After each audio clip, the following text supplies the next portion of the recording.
Peanut crops are rotated with cotton crops, and since 1974, Glyphosate. And there's only 2 grams of added sugar in Jif. 2 is not very many. And there's 2 grams of fiber. Please don't misrepresent this food. So the assertions made in this video is that the increased usage of Roundup or glyphosate in farming and the subsequent absorption of Roundup into peanuts and the consumption of peanuts and peanut butter by humans and therefore the consumption of glyphosate residues by humans has increased peanut allergies.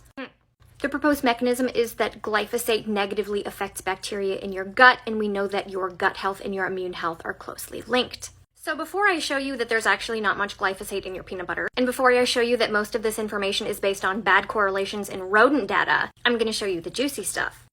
Pregnant women who eat more peanuts and tree nuts during pregnancy lower their child's chances of getting a peanut or a tree nut allergy. Moreover, introducing peanuts, tree nuts, and other allergens to your child earlier on, aka after 6 months, actually makes them less prone to developing an allergy to one of the big 8. And if the assumption was correct that glyphosate intake negatively affects someone's gut bacteria, and if there was a significant amount of glyphosate residues in peanuts and tree nuts, moms that consumed more peanuts would have more gut bacteria dysbiosis and give that altered gut biome to their kids, which would make them more prone to get a peanut allergy, when research actually shows that the kids are more protected against the allergy. Bazinga! In 2018, the anti-organic lobbyist group Moms Across America published this report. Samples of Skippy peanut butter were measured and the amount tested was at 11.7 parts per billion. Notice they didn't give you a reference value. The EPA reference value is 0.1 parts per million. The measured amount was much less than this. So surprise, surprise, they just published this to scare people. Now, food allergies, food sensitivities, and GI diseases have also increased. And it is true that glyphosate does negatively affect some bacterial strains in the gut. But based on this article, which is great, all of this is based on rodent data.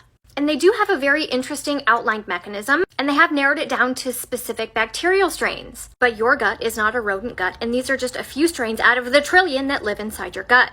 The dosages of glyphosate used in this study also ranged from small to very large, and people have reported improved health when removing things like wheat from their diet. Is it the glyphosate, or the reduced calories, the reduced processed food, the reduced sugar, or simply the placebo effect from the act of removing food? Lastly, opinion-based research articles like this don't help either. You cannot take 2 things that may not be related with each other and pretend like they are linked just by superimposing the graphs, like glyphosate in autism or glyphosate in diabetes. Diabetes is impacted by lifestyle, activity, food intake, calorie intake, exercise, many other significantly more influential factors than just glyphosate. In my opinion, all of this seems a little premature. Haven't categorized the human gut, we don't know enough about human gut bacteria and the relationship between gut bacteria to make this drastic of an assumption.